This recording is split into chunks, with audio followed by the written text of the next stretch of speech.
welcome back to the channel. Thanks for tuning in as always, and today we are going to review my ownership of the 2021 MT09 SP. I've had this bike for 2 months now and got roughly about 2,100 miles on there. So I'm going to go through just some real kind of quick tidbits in regards to how I feel about the bike, owning it and driving it for 2,000 miles and owning it for 2 months now. So here we go.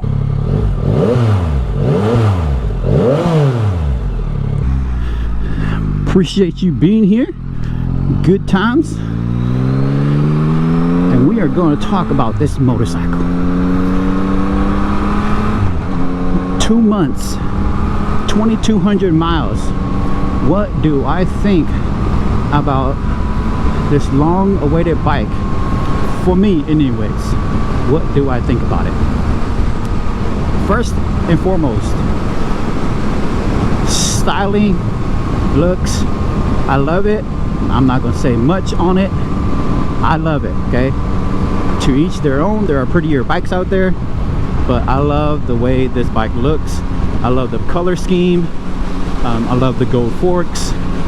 I love the polished swing arm. It's, to me, it's a beautiful bike, okay? All right, now driving this thing around town as what I do here, what I'm doing here. This is normally the way I ride around town. This is my normal ride. Every now and then I'll go to the mountains, but outside of that, this is my normal ride. The bike is absolutely okay with sitting in this area like this. It doesn't care. It doesn't care that I'm in 4th gear at 3,000 miles. I'm in 5th gear at 3,000 RPMs. It just doesn't care.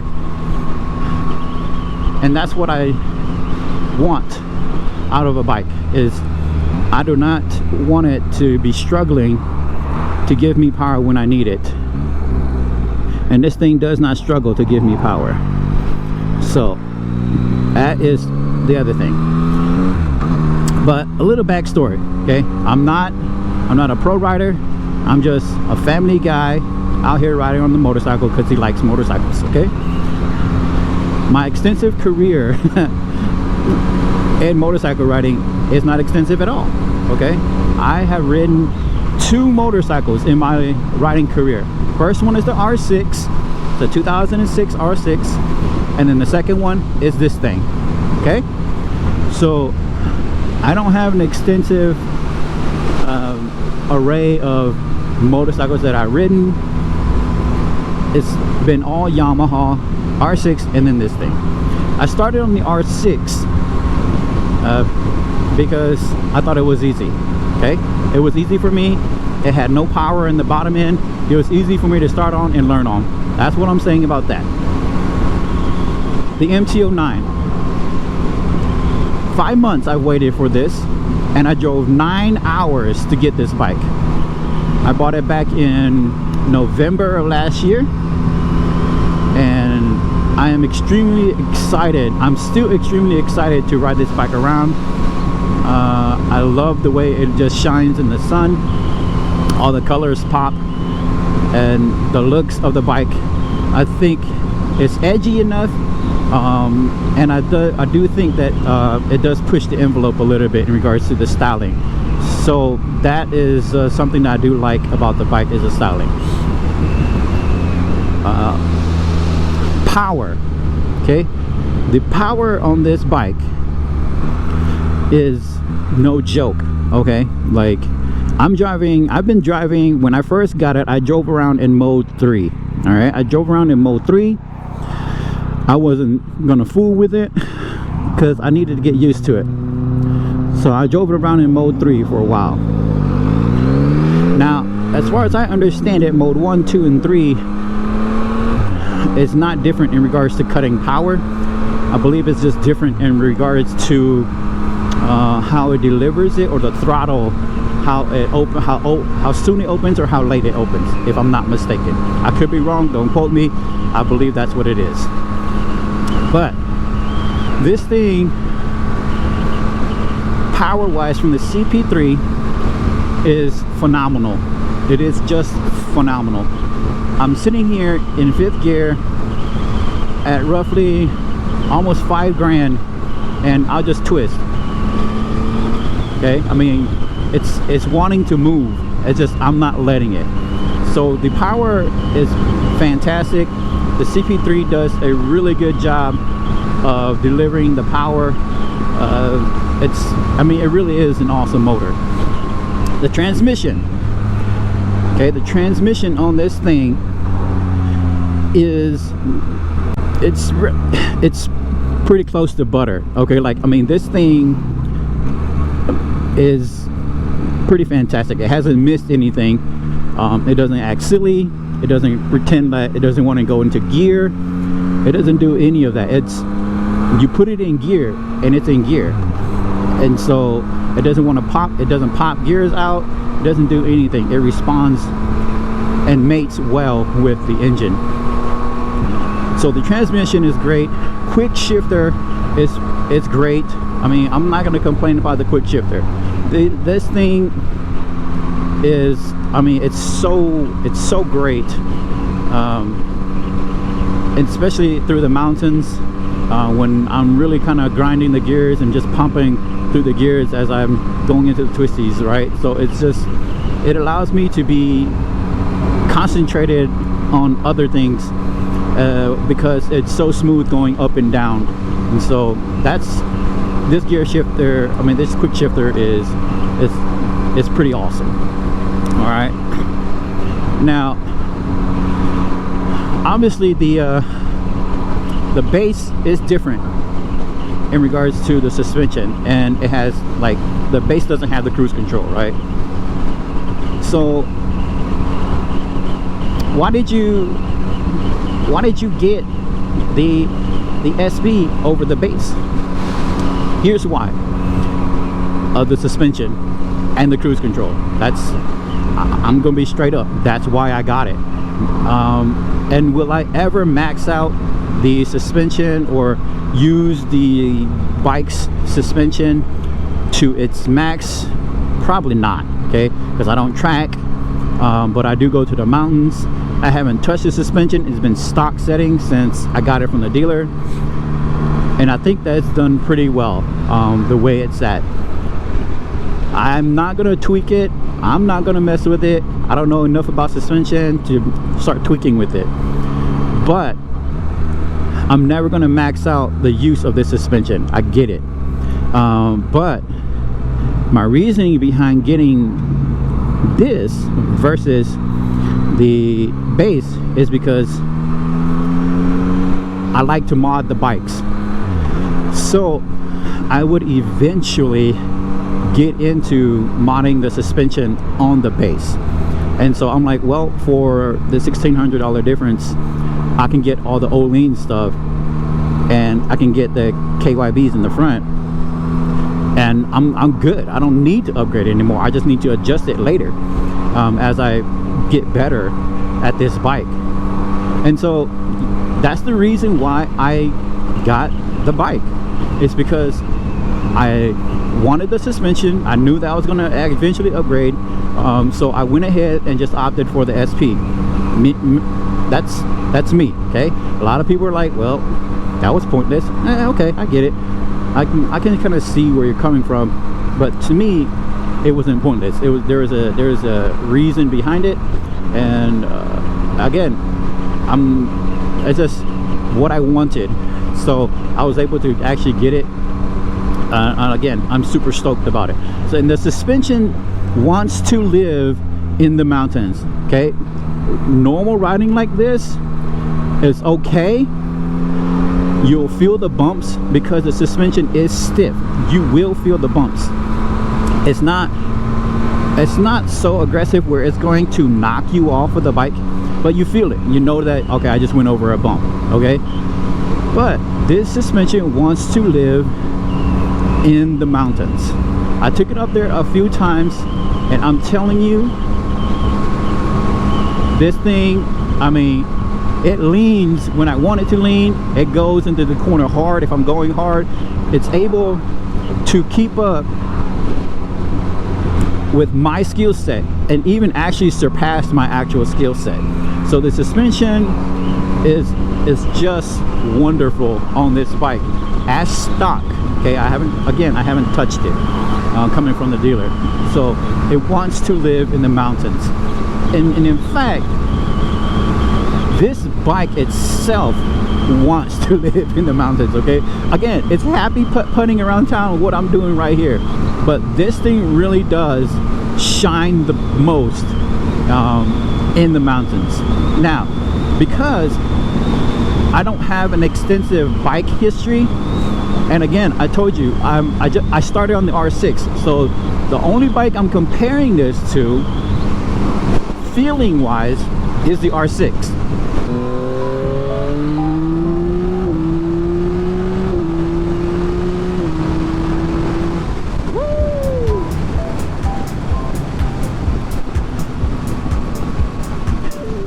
And so, yeah, that's never ever gets old. Okay, never. It never will. Never will. It's only going to get better as soon as I put a daggum exhaust on this thing. This thing handles better than the R6, and it allows me to be more confident because of all the technology it has on it. So I'm comparing the R6 and this because that's what I had.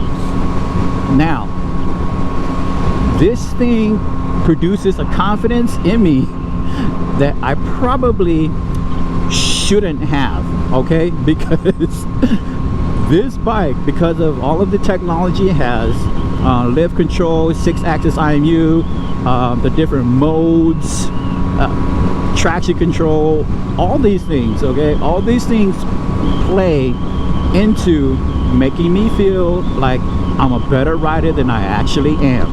All right, now I don't want to sound like I'm singing only its praises. There are a couple of things that I think that it could have been better. I think it's been said like a dozen times now, and I think it's a valid point. But you see that gas gauge right there? That gas gauge right there? Yeah. Yamaha, for real. Like, seriously, could have done a little bit better job. So that bar will sit as you see it for hour and a half, depending on how hard I ride it, and then all of a sudden it'll just disappear, and that tells me that I am at half tank, or maybe a little less than half tank.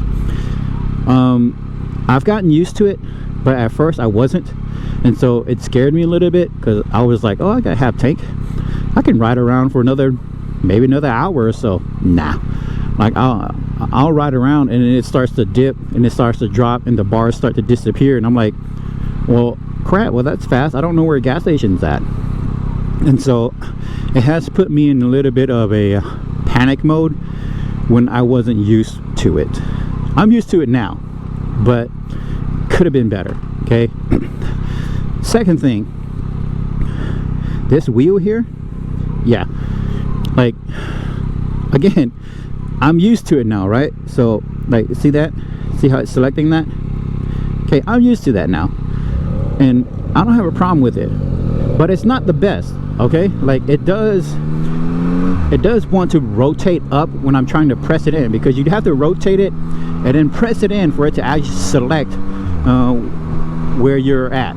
Okay, so it's not the best, and it's really not the easiest to use when you're riding, especially because for me, I have smaller hands, so it's hard for me. You see that? It's hard for me to do that while driving. Okay, like I literally can't reach that, and so I can't adjust the wheel. I can't use the wheel when I'm driving. Now, obviously, that's not very smart, because you got to pay attention to the road. but I'm just saying it's hard for me to reach it. It's hard for me to use it. And I can just take my hand off the throttle and it's fine, right? Like I mean, I'm fine right here, right? I got my hand sort of off the throttle, and I'm still trying to give it gas, obviously, so that I can keep going. But I could use it if I needed it, right? So it's not a huge issue. Like I said, I've gotten used to it. I've gotten used to how the wheel operates, so it's okay for me. But again, I think that it could be better if it was just kind of like buttons like these over here. I think it might be a little bit easier to use when you're just kind of pressing things. So I think that maybe a button option, or like maybe they should have opted for a button somehow, like a radio button or something of that nature. I think it would have been a little bit better, but hey, it's all right. It still works. I'm still able to use it without any problems. And so lost my train of thought. Back to the review. Sorry guys and gals. And right, what was I talking about? Radio wheel could be better. Okay, some of the things I don't like: fuel gauge, that little radio wheel. Okay, don't like it. Could be better. What else don't I like? I don't like that it has only 2 sections where I can actually display information. Okay, I don't know why. I'm assuming because of the size of the TFT that they put on there, and that's okay. But I would have liked for it to be a little bit better in regards to giving me more space to display information, because as you can see here, it's got the mileage and it's got fuel, right? Hello, Corvette. And that's the only 2 sections that I can actually display information. I wish there was a space for a 3rd one, because I do like to see the actual engine temperature too, and especially more for like summertime riding here in Georgia. When I'm stuck in traffic like this mess right here, yeah, I like to try to see the temperature, just to kind of keep it in the back of my mind, type of deal. So I wish that they would have found a way, or maybe make the display a little bit bigger so that they could fit that 1 section in there.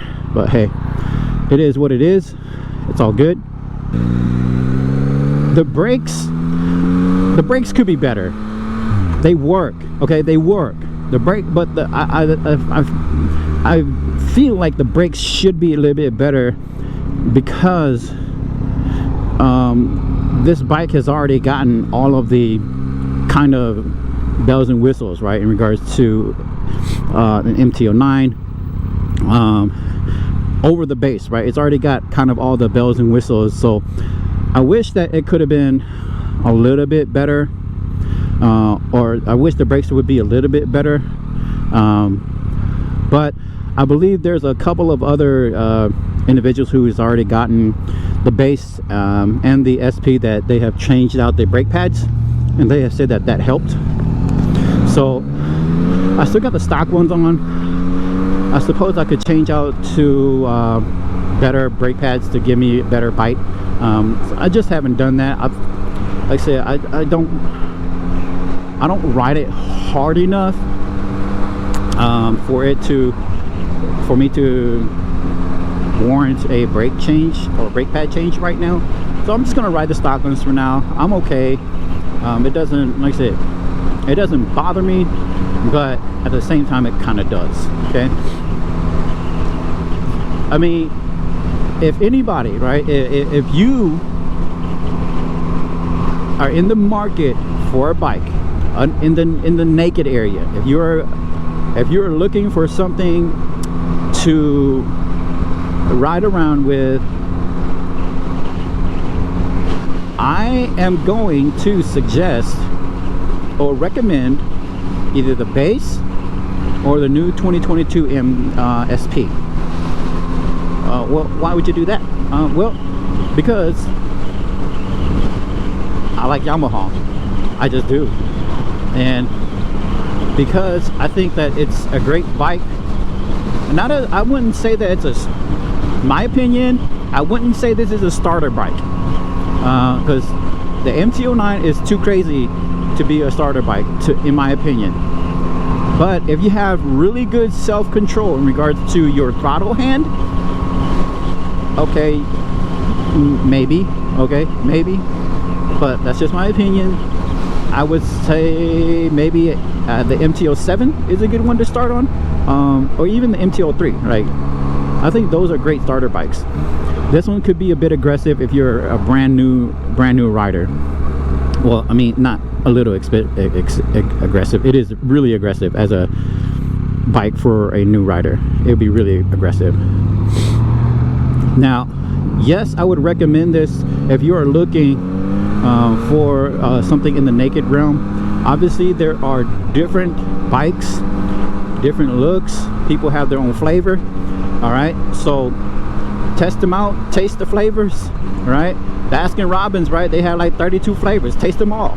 Figure out which one you like, and then get that. But for me, I like this flavor. Okay, I like this flavor. I like how it rests on my palate. I like how the aftertaste is, and so I like this flavor. But yeah, that's my review of this bike. Dang, how many times I said that? Crap. And from this point on, I'm just gonna ride. Oh, thank you. That has been my review of this 2021 MT09 SP. This has been a fantastic bike. Again, I would recommend this to anybody who is looking for something in the naked area for motorcyclists. So if you're looking, you can get this particular SP, the SP or the base, and I think that you'll be just as satisfied as I am with the bike. So thank you guys again for watching. If you don't mind, to help the algorithm out, like, share, and subscribe. Thank you. See you on the next one.